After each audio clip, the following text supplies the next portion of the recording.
This build is a Blight Castman Channeling Forbidden Rite build. I'm using Blight of Contagion, which is the transfigured version of Blight, which allows for the damage over time effect applied by Blight to be spread by Contagion. And I'm automating the cast of Contagion by triggering it with cast when damage taken from the self-damage of Forbidden Rite. The nice part about this is that the cast when damage taken only has to be level 1 because Contagion isn't actually doing the damage, it's just carrying the damage of Blight.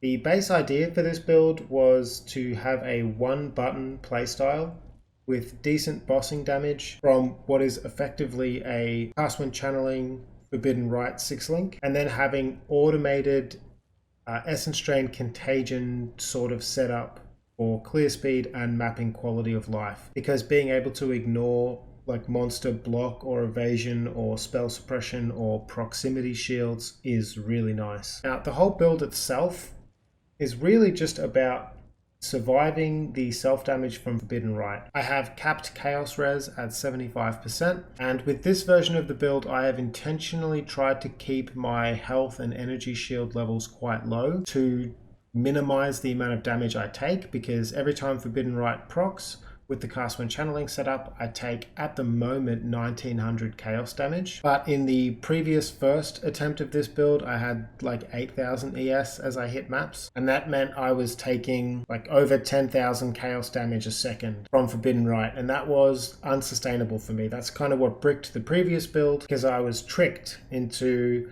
looking at the Forbidden Rite of Soul Sacrifice transfigured gem that has 15% of your energy shield is added as base damage to Forbidden Rite, which sounded fantastic with a lot of energy shield, a lot of damage, but that also meant I took a lot of damage. And the problem was that I just couldn't survive. I also tried and partially leveled up a Pathfinder with this effectively the same gem setup, the same build, the same idea. The goal of the Pathfinder was to have better access to Wither, maybe go Poison, and scale chaos damage over time for the blight damage, but then have the permanent life flask active from Pathfinder, which hopefully would have been enough along with petrified blood to solve the Forbidden Rite self-damage problem. And it was actually. So if anyone is looking at this and thinking that they would like to play it but they want to try it as a Pathfinder, it is possible, at least from my limited testing. Rolling the increased recovery but the slower duration of flask, so you get the huge life flask effect. Even at like level 55, I think I did second lab to get the permanent life flask, was enough to sustain me with petrified blood through all of the self damage I was taking from Forbidden Rite.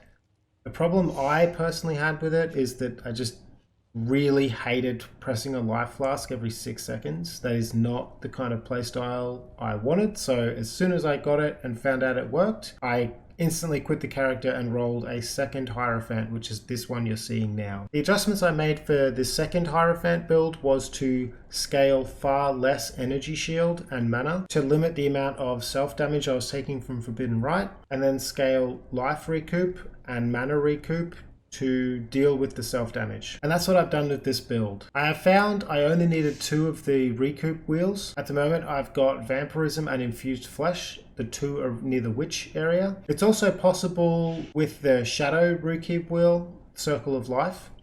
As long as you have 2 of the 3, this setup works. And the idea is that we effectively split the damage we take from Forbidden Rite across 3 health pools effectively, and then recover the damage we take back with recoup and regen.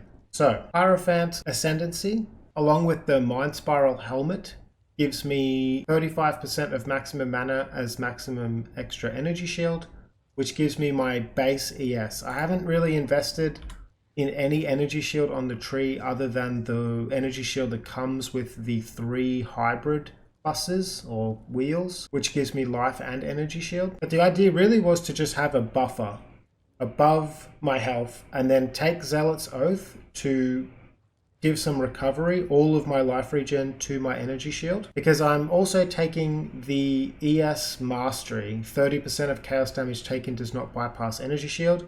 So the Forbidden Rite self-damage hit, 30% of it gets taken from energy shield straight away, and then the remaining 70% as a Hierophant with Divine Guidance for 10% mind over matter with the Keystone takes me to 50.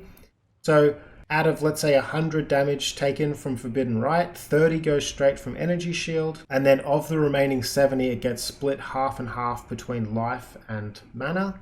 So 35 to life, 35 to mana. Now, I deal with all of my recovery for life and mana from simply recoup. Like I said, 2 wheels is enough. I also get 19% of damage taken recouped as mana from the Mind Spiral helmet. That's almost a max roll. It goes up to 20. I get another 10% from the mana mastery. And then my original plan was to path down to Battle Rouse, but it turns out that the anointment for that is actually pretty easy to get in SSF. So I've just anointed it on my neck. So I have effectively 50% life recoup and 40% mana recoup, and that's enough. I've also looked at, well, I also planned, if I needed it, to also have the option of getting some of it on jewels and rings. That wasn't necessary, although it is still an option if I want even more recovery. But with this setup, the actual limiting factor is how much regen you can get on your energy shield. The goal here was to basically take enough damage from each trigger of Forbidden Rite to proc a level 1 20 quality cast when damage taken setup, which I think is 422 damage taken with 75% chaos resistance, and then only having to regen 30% of that because that's the amount of damage that's being taken from Energy Shield and affected by Zealot's Oath. Means that I think in the end, for my calculations, that has meant that as long as I have about 300 ES regen, I'm safe. At the moment, I get all of that from the 1% regen on Sanctity, the 50 flat regen on the Recovery Mastery, and running Vitality Aura. Another option that I will probably get as I level this character up some more will be to take the 2% regen on the Energy Shield Mastery as well. But at the moment, that isn't necessary. I'm also running Petrified Blood, partly to go low life to get some more damage, but also to smooth out the amount of damage I take from my health pool. At the moment, this character is level 84. I just hit maps today, so my gear, my levels, so the amount of passives I have in, as well as my gems are all fairly lacking at the moment, but the build as a shell, as a functional idea, it works. I've done one extra thing with this build, which I have found quite enjoyable, although I'm not really sure if it's optimal, and that is that I have taken the Armor and Energy Shield Mastery. The idea here is to kind of abuse the recover 5% of Energy Shield over 1 second when you take physical damage from an enemy hit. What's interesting about this mastery is that it reads a lot like Trial of the Faith, where when you get stunned, you regenerate 5% of your ES and life over 1 second, but for whatever reason, with this Armor and ES Mastery, it actually stacks. So if you get hit, let's say 10 times in one frame, you will regen 50% of your energy shield over 1 second. And the way I've somewhat tried to abuse this is with the shield, the Flawed Refuge.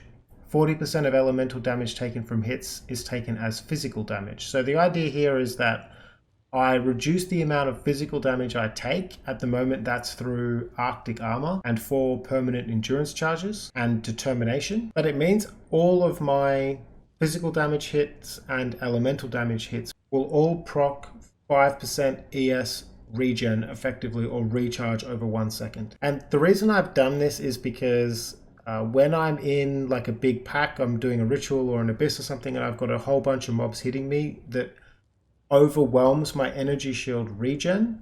I knew that would be a problem if I didn't have some mechanic like this in the build. Because my ES pool is quite low and I'm relying on it to make sure that I have a kind of net positive amount of recovery from the self-damage from Forbidden Rite, I knew I needed a way of dealing with monster damage or incoming damage overwhelming my energy shield, but I still needed the energy shield to take 30% of the damage from my Forbidden Rite. So that's how I've done that. It's worked out fairly well. It would be much better with a higher energy shield pool.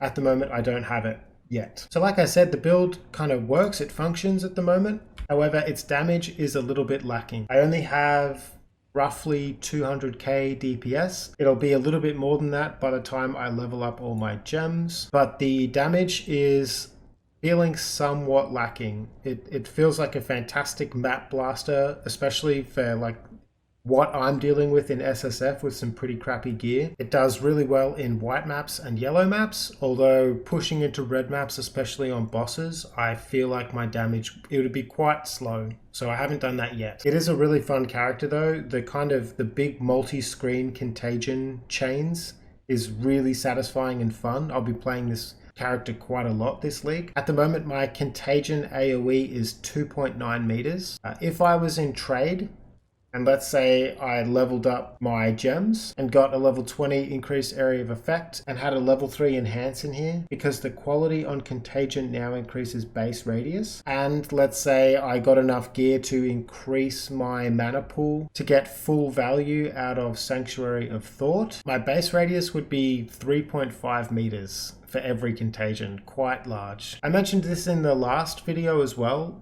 The nice part about Contagion, especially with the spread, is that Contagion carries the Blight DoT. Specifically, it carries one stack of the Blight DoT. The Blight of Contagion Transfigured Gem stacks up to 5 times. And each of the contagions carries that stack, and they all do stack. So the more overlaps you have, the quicker and easier you ramp your blight damage or your clear damage, which means that not only does increased radius make contagion chain over larger areas, it also increases the damage you do in those areas. One thing I am missing at the moment is access to Wither. As a Hierophant, I don't have that many options for this. I have gone with running Withering Step, which will inflict 8 Wither debuffs by the time I have it at 20 quality. But for now, that's about as good as I can get. I don't have access to Balance of Terror, and I don't poison enough or have the reservation to use, I think, the Divergent or the Transfigured Herald of Agony to apply Wither. And I don't know of any other really good ways at the moment to do it, other than maybe a Wither spell totem setup, but I don't have the links for that either. So for now, as a Hierophant, Wither will just be that thing that I kind of lack in this setup.